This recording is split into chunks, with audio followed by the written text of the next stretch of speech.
I'm so honored to be with you again. The last time I was here, we were newly experiencing the joy of the risen Lord, and Jesus was preparing breakfast on the beach. Today, we're just past his ascension, where he leaves his faithful disciples, and they are once again plunged into the uncertainty that comes with losing a leader.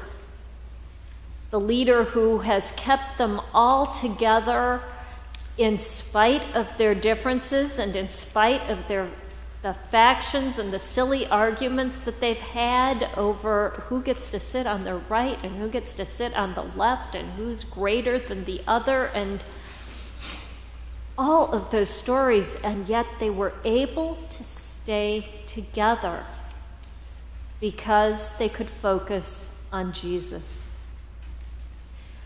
So in this post-ascension reading, we have what is known in the Gospel of John as Jesus' high priestly prayer. It's one of his farewell discourses where he's trying to get them ready to understand that he won't always be among them physically, and he's praying that they will be able, in his physical absence, to stay together and remain unified, just as Christ and the Father are one.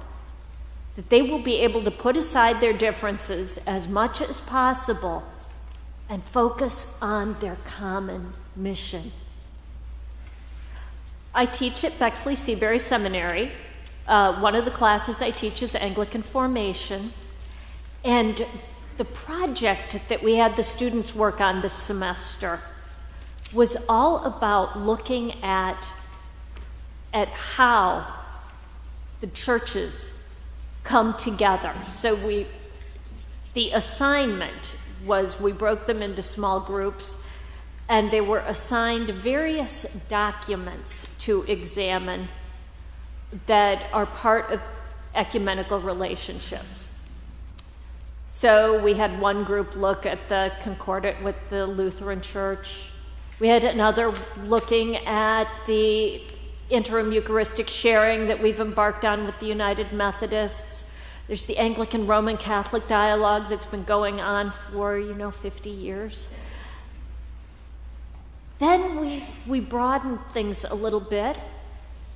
We had another group focus on conversation with the Southern Baptist Convention.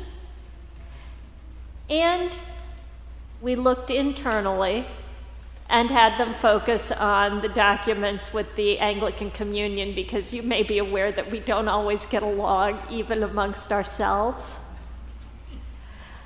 So that was quite honestly, that was the excuse for the project. All educators know that we use vehicles to get at what the real learning is. In this case, it was about recognizing that parish ministry is all a group project, and we have to wrap our minds around that.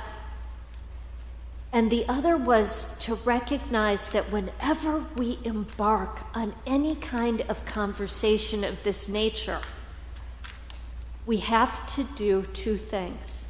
We have to identify our core beliefs, and then we have to identify what are the negotiables and what are the non-negotiables. This is something that happens in every facet of our lives. We use this high priestly prayer whenever we're talking about the ecumenical movement. It is the foundation of the ecumenical movement, and, well, really, it's not been going so well if you look around.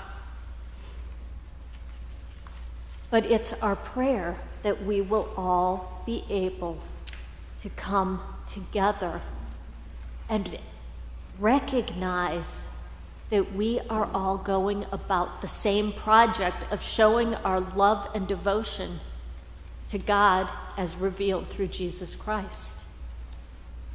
How we do it may vary, but it's all about living into that love that God has for us. But this high priestly prayer is not just about ecumenical or interfaith relations. It is really about how we live our lives together. How we live our lives together as a community where there is certainly difference within the unity. I know looking out at this group that there are people of every political stripe. There probably are even a few people who need to be different and would go with a third party. And yet we can all come together on Sunday because we are able to put aside those differences. And we do that because we have shared faith in Christ. We see this in our own families.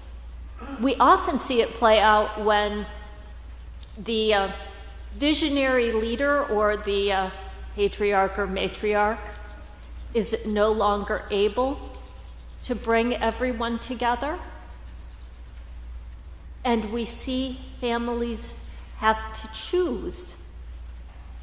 Are they going to stick together, or are they going to resurface all of the things that are, 60 or 70 years old and probably involve somebody's train, and allow that to break the family apart?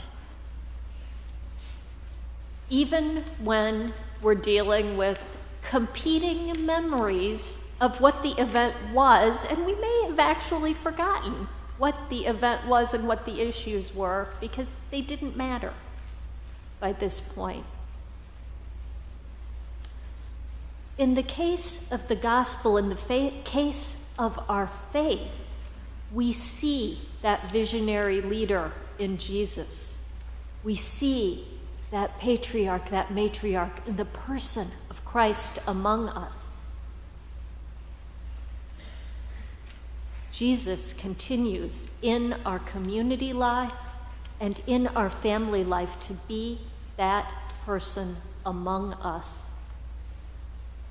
His prayer is that in every aspect of our life, we are able to identify those values that are central to who we are, to cling to those, to recognize what is negotiable and what is not negotiable, and find a way to come together to build that community where we honor our differences.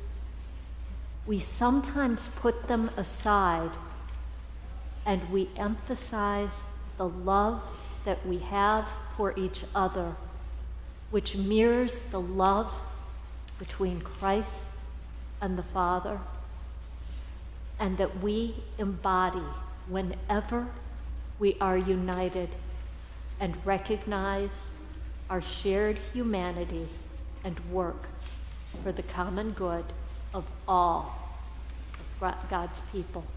Amen.